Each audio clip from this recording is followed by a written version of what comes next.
말씀 보시겠습니다. 오늘은 미가서 4장입니다. 6절에서 13절까지 보겠습니다. 지난 시간에 1절에서 5절까지 봤죠? 6절에서 13절까지 보겠습니다. 구약성서 1293페이지에 있습니다. 네, 우리 6절에서 13절까지 저하고 여러분이 한 절씩 교독하겠습니다. 여호와께서 말씀하시되 그날에는 내가 저는 자를 모으며 쫓겨난 자와 내가 환난 받게 한 자를 모아 발을 저는 자는 남은 백성이 되게 하며 멀리 쫓겨난 자들이 강한 나라가 되게 하고 나 여호와가 시온산에서 이제부터 영원까지 그들을 다스리라 하셨나니 너 양떼의 망대요 딸 시온의 산이며 이전 권능 곧 딸 예루살렘의 나라가 내게로 돌아오리라. 이제 내가 어찌하여 부르짖느냐 너희 중에 왕이 없어졌고 내 모사가 죽었으므로 내가 해산하는 여인처럼 고통하느냐. 딸 시온이여 해산하는 여인처럼 힘들여 나을지어다. 이제 내가 성읍에서 나가서 들에 거주하며 또 바벨론까지 이르러 거기서 구원을 얻으리니 여호와께서 거기서 너를 내 원수들의 손에서 속량하여 내시리라.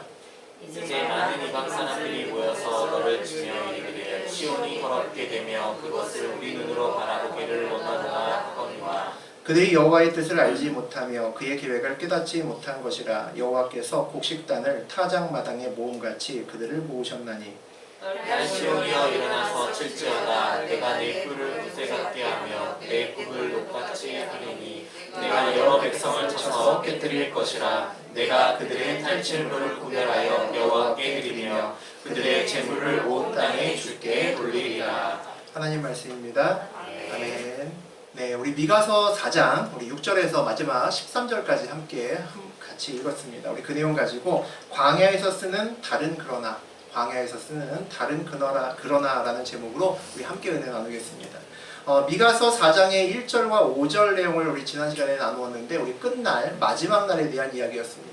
우리는 보통 마지막 날이라고 하면 야, 다 끝났어, 다 끝나는 날이야 라고 생각하든가 아니면 심판과 징계의 날이라고 생각하죠. 그런 날이 마지막 날, 끝날이라고 이야기를 합니다. 그런데 그런 의미도 물론 있지만 우리 지난 시간에 하나님의 끝날, 마지막 날에는 다른 날의 또 다른 시작이다 라는 그런 의미가 있다라고 함께 나누었습니다. 그런 시작의 의미가 있다는 거죠. 그리고 하나님의 끝날은 평화의 시작일 수 있고 풍성함의 시작이 될 수 있다라고 지난 시간에 나누었습니다. 칼을 쳐서 보습을 만들고 창을 쳐서 낫을 만들 거다라고 하나님께서 말씀하셨고 또 그날에 전쟁 준비까지도 하지 않는 정말 평화로운 날이 그날이 될 것이다 라고 말씀하셨습니다. 자기 포도나무와 무화과 나무 아래 앉아서 평화롭게 지내면서 두려움이 없는 그날이 또 마지막 날 끝날이 될 것이다 라고 말씀하셨죠. 우리가 모두가 바라는 그런 평화로운 날이 하나님의 마지막 날, 새로운 날의 또 시작이라고 말씀하십니다. 오늘은 하나님은 그 끝날에 또 다른 구원을 말씀하십니다. 우리 6절과 7절, 8절 같이 한번 읽어보겠습니다. 여호와께서 말씀하시되 그 날에는 내가 저는 자를 모으며 쫓겨난 자와 내가 환난 받게 한 자를 모아 발을 저는 자는 남은 백성이 되게 하며 멀리 쫓겨났던 자들이 강한 나라가 되게 하고 나 여호와가 시온산에서 이제부터 영원까지 그들을 다스리라 하셨나니 너 양떼의 망대요 딸 시온의 산이여 이전 권능 곧 딸 예루살렘의 나라가 내게로 돌아오리라. 하나님께서 오늘 놀라운 선포를 하는 것을 볼 수 있습니다. 그날에 백성들을 모아 강한 나라가 되게 할 거다라고 선포하시는데 그때가 다윗 때가 아니라는 거죠. 그때가 솔로몬의 때가 아닙니다.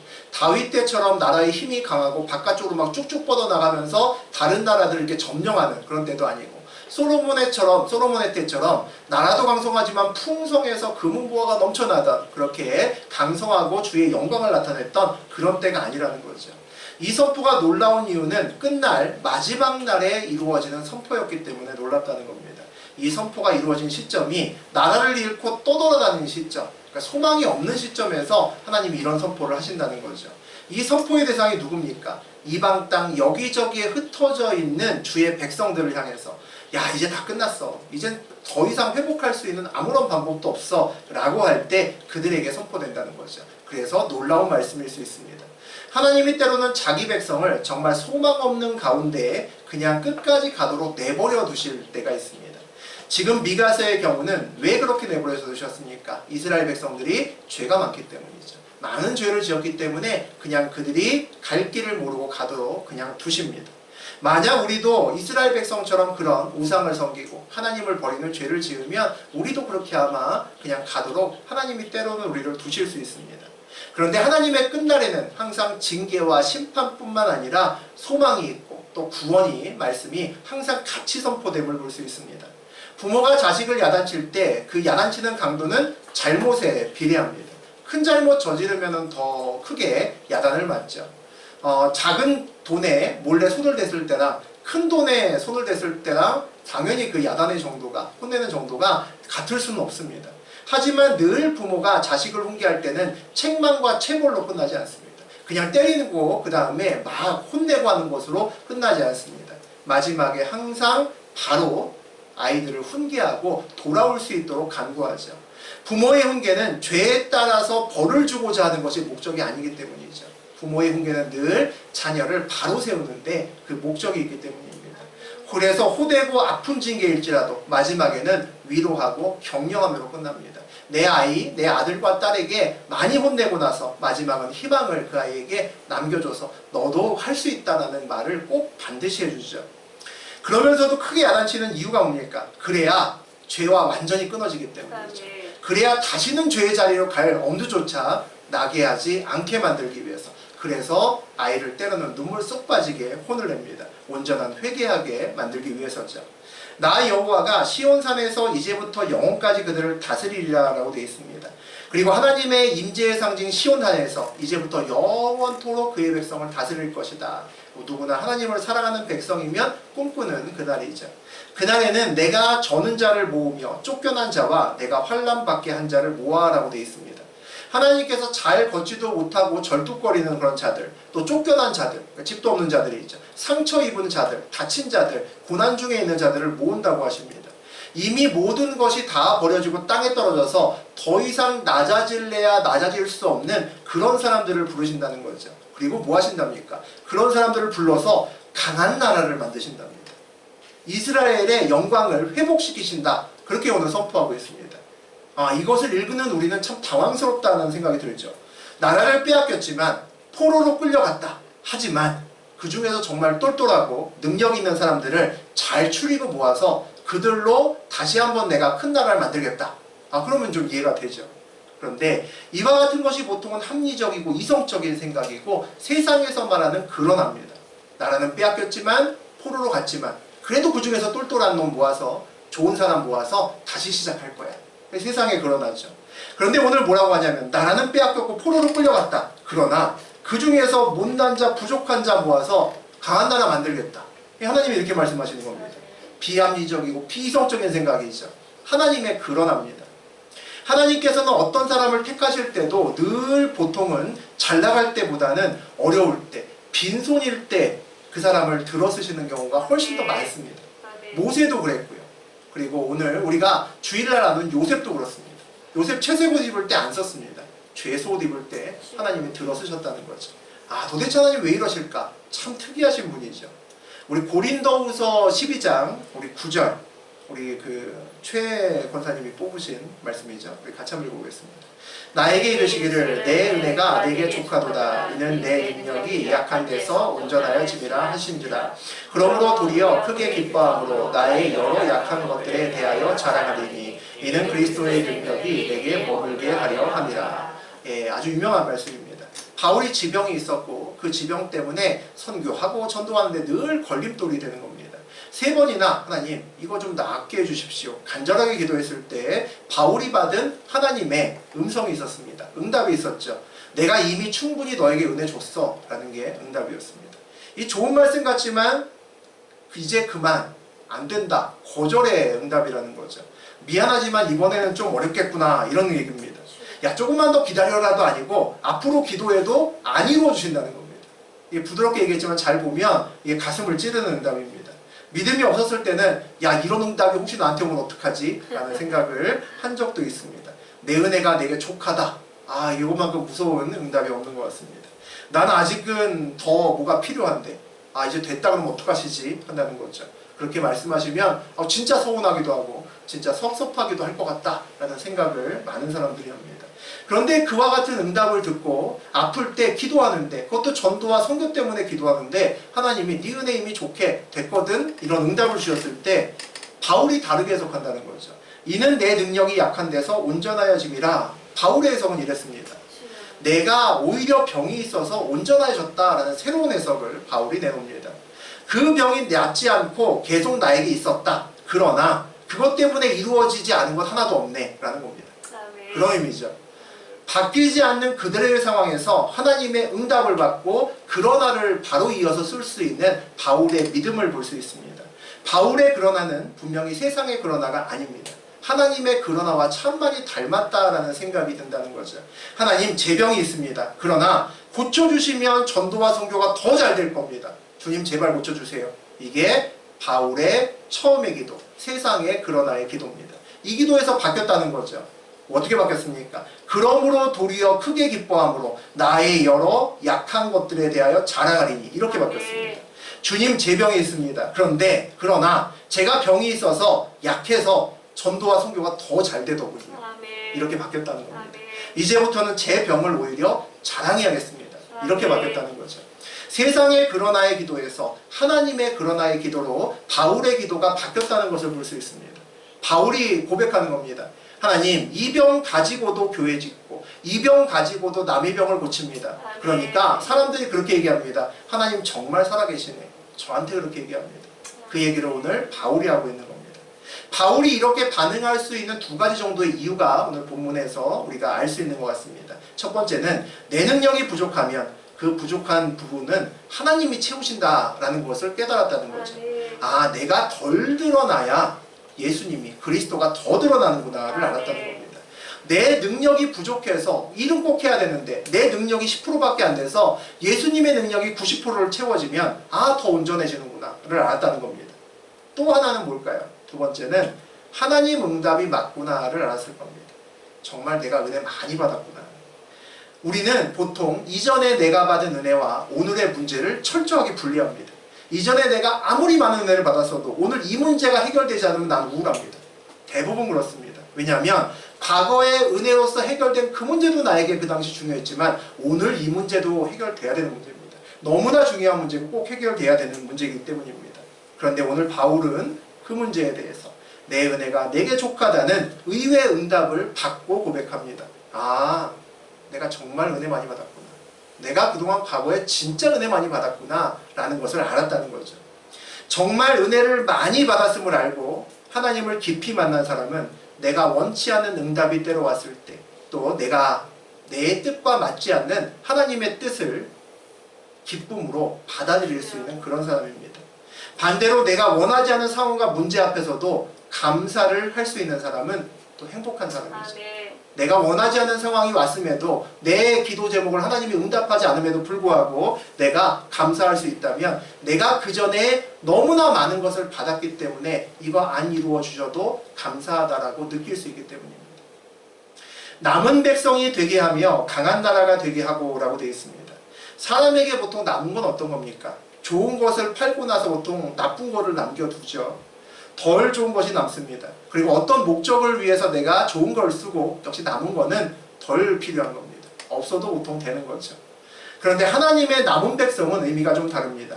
특별한 목적을 위해서 따로 구별된 백성이다라는 의미를 갖고 있는 것이 남은 백성입니다. 딸 예루살렘의 나라가 내게로 돌아오리라 라고 되어 있습니다. 이스라엘 백성에게 야, 너에게 다시 내가 힘들지만 이스라엘을 다시 돌려줄게, 예루살렘 다시 돌려줄게 라고 얘기합니다. 여기서 말하는 그 대상이 남은 백성입니다. 남은 자라는 거죠. 남은 자의 회복의 은혜와 특권을 하나님이 말씀하시는 겁니다. 하나님께 구별된 자는 가나안 땅이 아니라 바벨론에 있어도 그 구별된 자에게 하나님이 약속하신 기업, 하나님의 땅을 반드시 주겠다라고 하나님이 약속하시는 겁니다. 그렇게 약속을 받은 지금 이스라엘, 예루살렘의 현실은 어떨까요? 우리 9절 같이 보겠습니다. 이제 내가 어찌하여 부르짖느냐? 너희 중에 왕이 없어졌고 내 모사가 죽었으므로 내가 해산하는 여인처럼 고통함이냐? 이제로 시작하죠. 현재 상황을 얘기합니다. 지금의 상황, 백성들이 부르짖고 고통당하는 상황이다 라고 요약할 수 있습니다. 앞으로 나라를 잃고 이방으로 쫓겨가서 지금하고는 비교할 수 없을 정도로 정말 심한 광야의 길을 걸어가야 될 텐데 그때도 힘든데 지금도 만만치 않게 힘들다는 겁니다. 왜 힘들까요? 오늘 이야기가 본문에서 왕이 없어졌고 모사가 죽었기 때문에 힘들다라고 이야기합니다. 이스라엘에서 사무엘 시대의 왕을 이스라엘 백성들이 요구하죠. 원래 왕은 하나님 한 분뿐이었는데 사람 왕을 주십시오. 이렇게 계속 청구를 합니다. 하나님께서 야 왕이 있으면 너네 힘들 거야. 왕이 너네 자녀들을 데려가서 종으로 쓸 거고 너희 굉장히 많은 세금도 바쳐야 되고 힘들 거야. 하지 마 라고 말씀하는데도 이스라엘 백성들은 굴하지 않고 아예 하나님 그러지 말고 왕 주십시오. 왜 왕을 달라고 했냐면 주변들 다 보니까 왕이 다 있는 겁니다. 왕들 다 있고 그 왕들 때문에 잘 나가는 것 같은 거죠. 하나님 우리도 왕 주셔야 그 강력한 왕을 중심으로 모이고 뭉치고 훈련해서 저 옆에 있는 애들 쓸어버릴 거 아닙니까? 하나님 왕 주십시오. 강력하게 원합니다.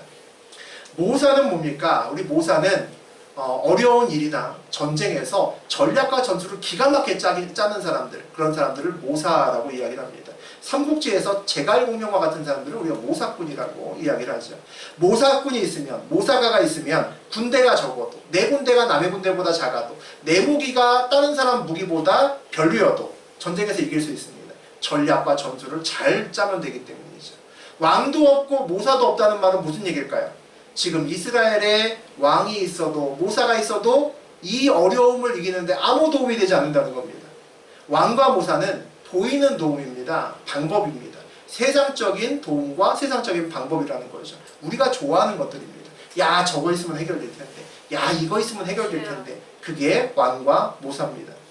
우리는 미래를 하나님께 맡겨야 된다라고 누구나 이야기합니다. 하나님 나의 미래를 하나님께 맡깁니다 라고 말하는데 사실은 통장에 좀 그득하게 돈이 있으면 아주 마음이 든든합니다. 건강검진 했는데 아주 깨끗하고 유전자 검사까지 했는데 질병 특유전자가 하나도 발견되지 않았다. 이렇게 결과를 받으면 마음에 안심과 평안이 막 밀려오죠. 왕과 모사는 늘 세상에 그러나를 유발합니다. 어려움이 있다. 그러나 나에겐 통장이 있다. 힘든 일이 있다. 그러나 나에게는 튼튼한 육체와 건강이 있다. 이런 생각이 든다는 거죠. 그래서 눈으로 귀로 판단했을 때 불안해 보이거나 아닌 것 같은 길로 내가 걸어가야 될 때 우리는 굉장히 힘들어합니다. 더 구체적으로는 내가 믿는 통장과 사람, 눈에 보이는 그런 것들을 내려놔야 되는 그런 순간이 오게 되면 우리는 정말 힘들어진다는 거죠. 다시 한번 얘기하면 돈과 사람이 아무런 도움이 되지 않는 그런 때가 우리에게 온다는 겁니다. 평안이 깨지겠죠. 너희 중에 왕이 없어졌고 내 모사가 죽었으므로, 이때가 그런 때입니다. 왕이 없어지고 모사가 죽었다는 것은 세상 방법이 사라졌다는 거죠. 무슨 얘기입니까? 세상에 그러나를 쓸 수가 없다는 겁니다. 힘들고 어렵다. 그러나 내가 믿을 수 있는 것을 쓸 수 없는 날이라는 거죠. 이 상황에서 하나님의 그러나를 그 뒤에 붙일 수 있는 사람은 괜찮겠지만 하나님의 그러나를 그 뒤에 쓸 수 없는, 보이지 않는 그러나를 쓸 수 없는 사람은 고통과 불안에서 벗어날 수 없다는 거죠. 길이 아니라, 상황이 아니라 하나님을 믿어라 라고 이야기를 하죠. 그 말은 다 알고 있는 말입니다. 무슨 얘기일까요? 길이 막혀도, 문이 막혀도, 보이지 않아도 그러나를 쓰라는 얘기입니다. 하나님의 그러나를 쓰라라고 이야기하는 겁니다. 길과 문이 아니라 하나님이 어디 계시는지 살펴보라는 거죠. 네. 닫힌 문 앞에서 때로는 열릴 때까지 문을 쾅쾅쾅쾅 두드려야 될 때도 있지만 닫힌 문을 뒤로하고 다른 열린 문을 담대하게 찾아야 되는 때도 있습니다. 네. 우리가 가끔 어떤 문을 두드리다가 길에 집중하다 보면 하나님을 잠시 놓치기도 합니다. 아, 이 길 걸어가야 되는데, 이 문 열려야 되는데, 그 문에서 열심히 두드리다 보면 하나님 어디 갔지? 이런 순간이 온다는 거죠.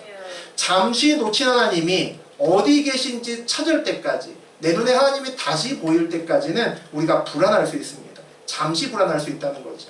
그런데 하나님을 발견하고 난 다음부터는 불안해하면 안 됩니다.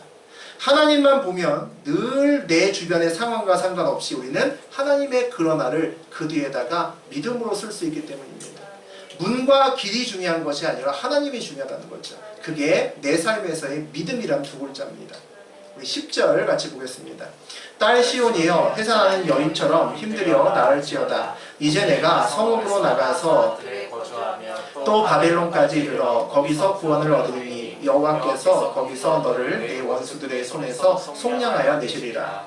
하나님이 그 창세기의 제일 앞쪽에 보면 에덴 동산 만들어 놓으시고 하와와 그리고 그 아담을 마음대로 거기서 뛰놀고 편하게 살게 하셨죠.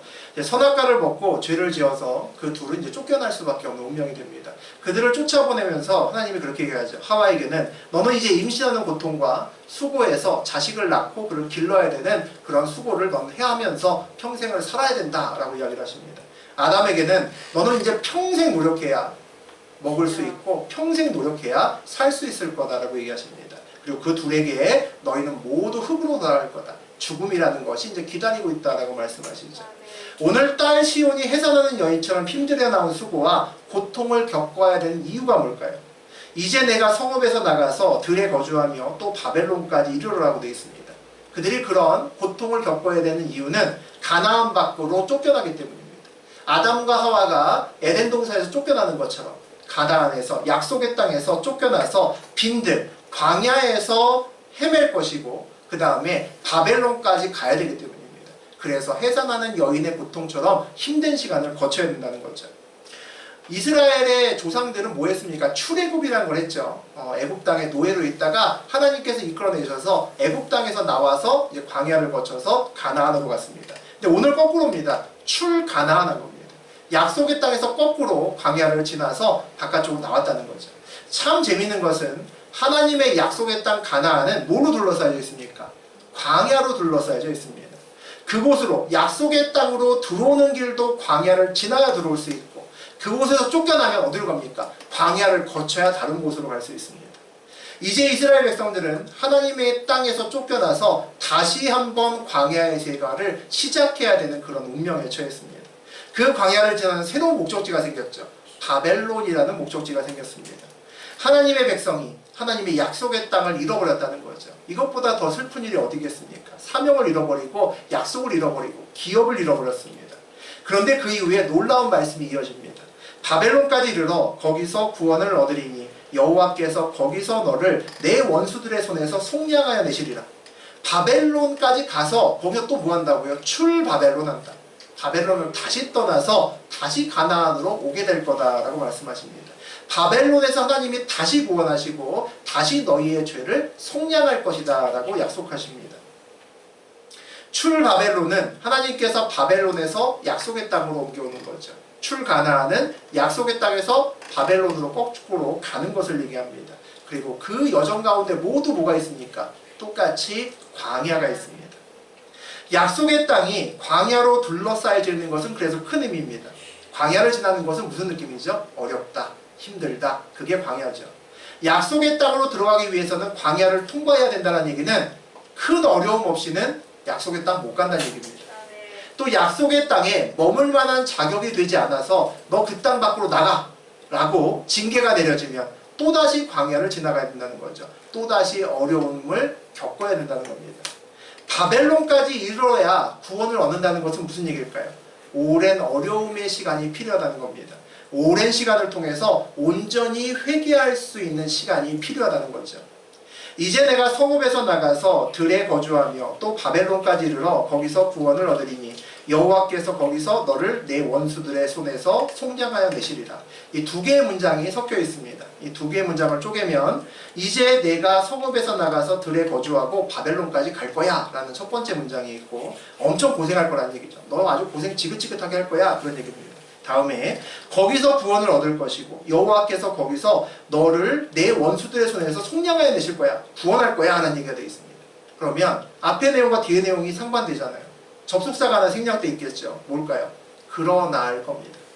고생할 거다, 힘들 거다. 그러나 거기에서 구원을 얻을 것이다. 하나님이 속량하실 거라는 거죠. 이 그러나는 세상의 그러나가 아니죠. 하나님의 그러나를 말합니다. 하나님의 그러나는 늘 방향이 바뀌는 것을 말합니다.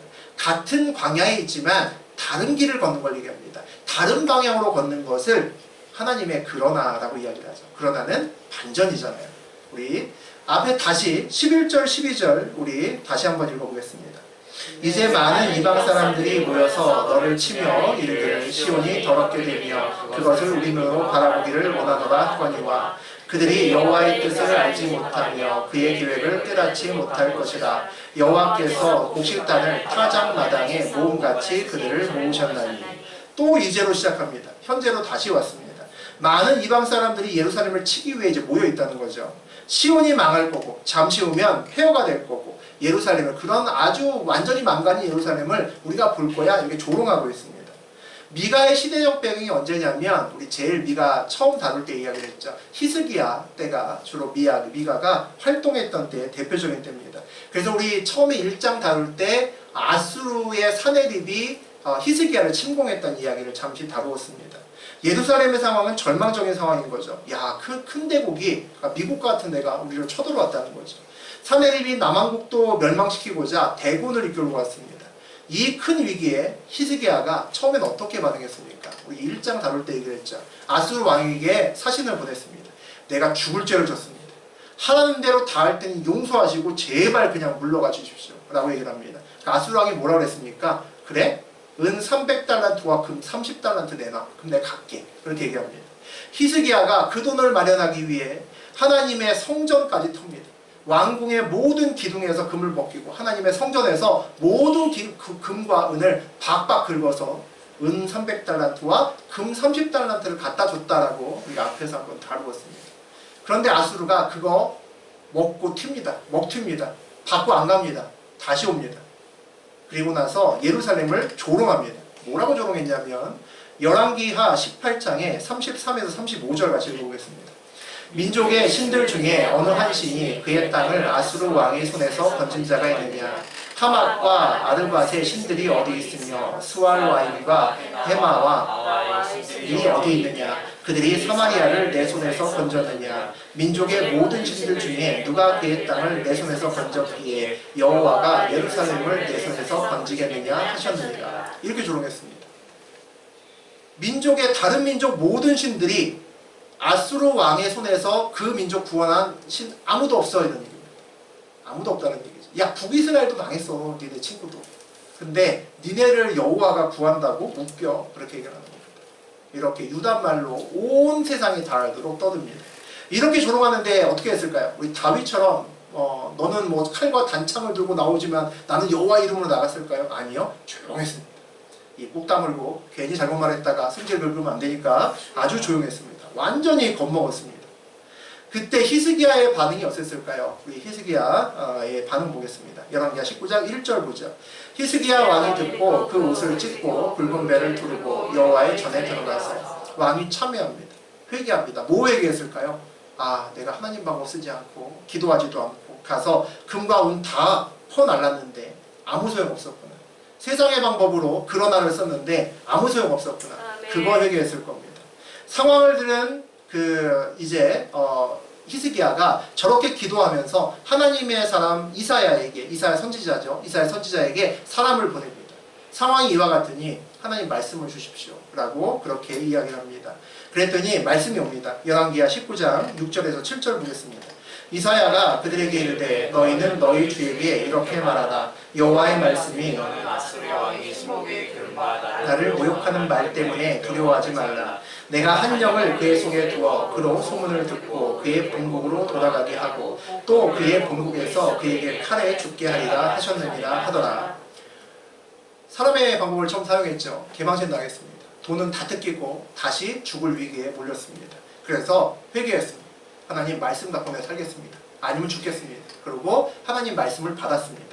하나님 말씀 붙들고 이렇게 있으면 어떻게 하겠습니까? 좋은 일이 벌어져야겠죠. 화학 상황도 역전되고 이제 하나님 말씀 붙들고 회개했으니까 모든 상황이 역전되고 끝났어야 될 것 같은데 그렇게 하지 않습니다. 아수르가 다시 한번 항복을 요구합니다. 더 강하게 옵니다.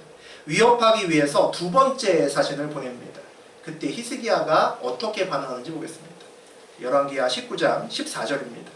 히스기야가 사자의 손에서 편지를 받아보고 여호와의 성전에 올라가서 히스기야가 그 편지를 여호와 앞에 놓고 히스기야가 절대절명의 위기의 순간 다시 성전으로 또 갑니다. 그리고 아수르의 편지를 하나님 앞에 펴놓습니다. 이 모습을 상상해보면 우습기도 하고 감동스럽기도 하죠.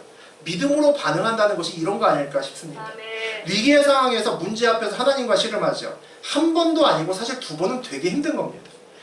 첫 번째는 경고지만 두 번째 사신이 왔을 때는 최후 통첩입니다. 이제 들어가겠다는 거죠. 이제 금방 너 죽었어 라는 겁니다. 나 이제 들어간다 라고 최후 통첩 왔습니다.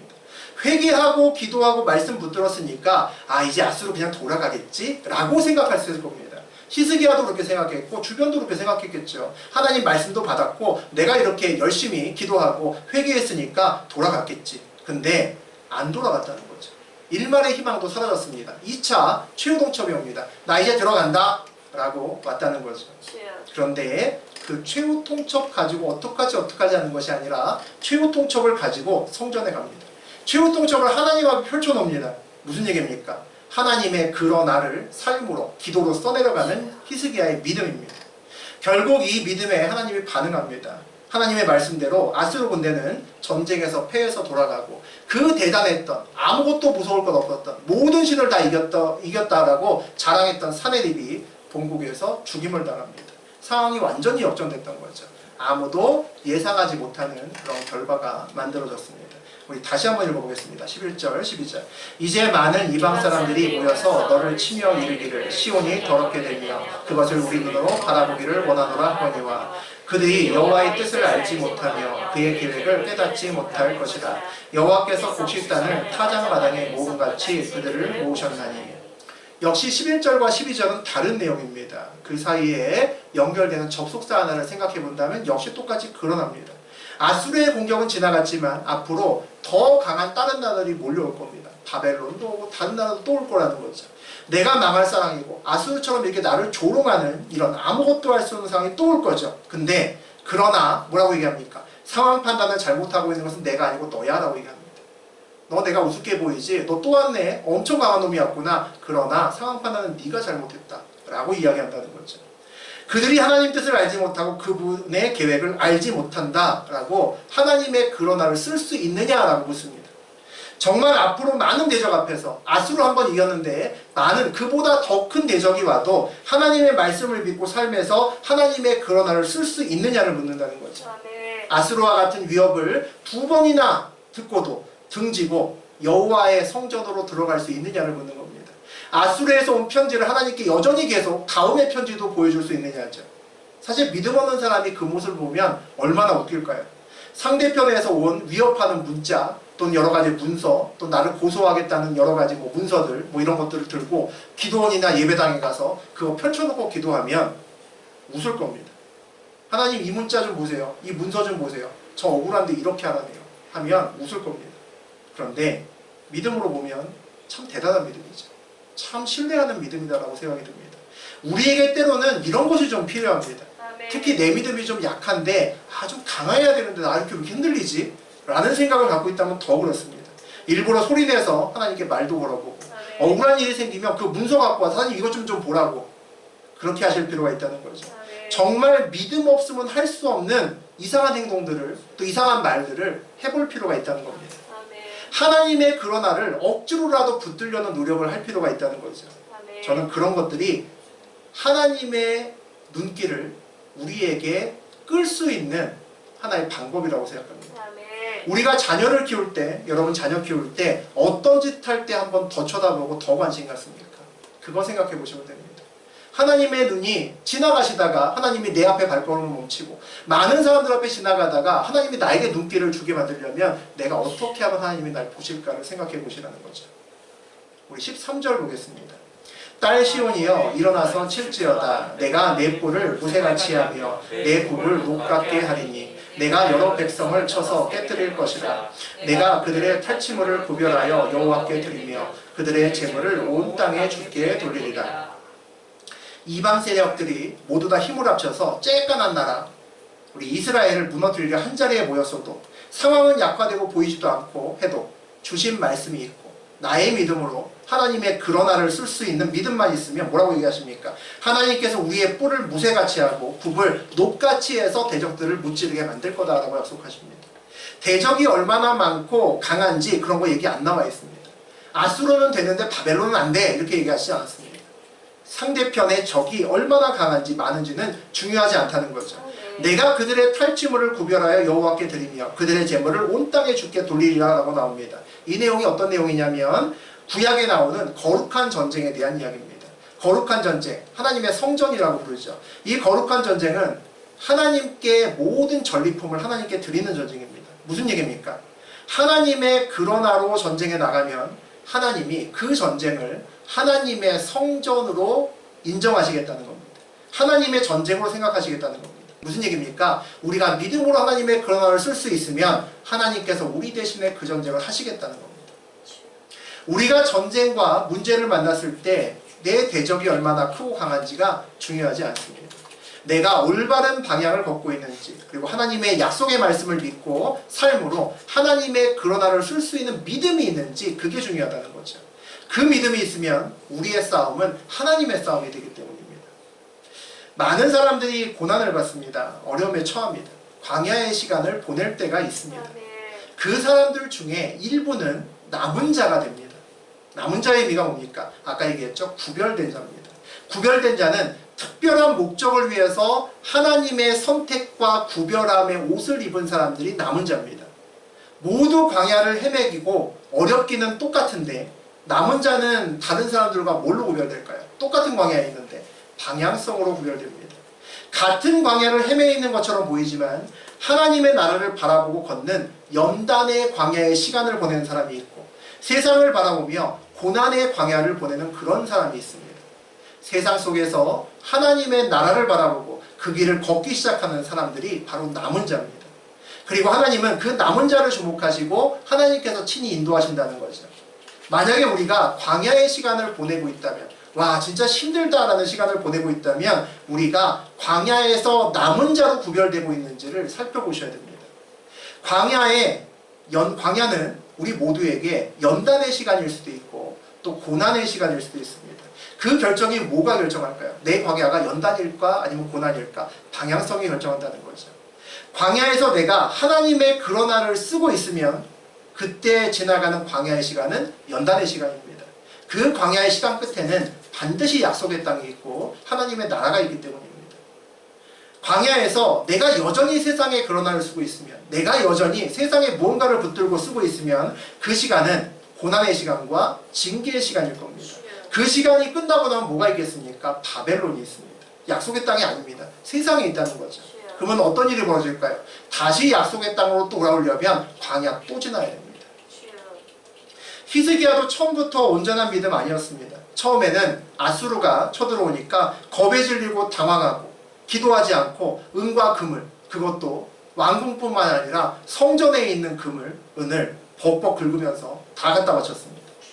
그런데 그 세상적인 노력이 아무런 열매도 맺지 못하는구나를 알았을 때 그가 완전히 방향을 바꿨습니다. 완전히 방향을 바꿨다는 것은 같은 광야에서 다른 시간 보냈다는 겁니다. 세상의 그러나를 버리고 하나님의 그러나를 그의 인생길에 썼다는 거죠. 나의 고난을 연단으로 바꿨다는 겁니다. 어차피 인생길을 걷다가 저나 여러분은 어렵고 힘든 일을 만납니다. 피해갈 수 없습니다. 이것을 고난으로 받을지 연단으로 받을지는 저하고 여러분의 선택에 달려 있습니다. 우리는 같은 광야에서 다른 시간을 선택할 수 있다는 이야기죠. 그 선택은 믿음으로 선택합니다. 세상의 그러나를 버리고 하나님의 그러나를 쓸 수 있는 믿음이 있어야 됩니다. 그래야 그 어려움을 지나 하나님의 나라로 갈 수 있는 거죠. 그 믿음이 없으면 어려움을 지나서 바벨론으로 갈 수도 있습니다. 우리가 어떤 그러나를 광야에서 쓰는지에 따라 달려 있다는 거죠. 같은 광야에서 하나님의 그러나를 믿음으로 쓰고 하나님의 시험과 연단을 멋지게 통과해서 하나님의 나라에 입성하는 저하고 여러분 되시기를 주의 이름으로 축원드립니다. 아멘.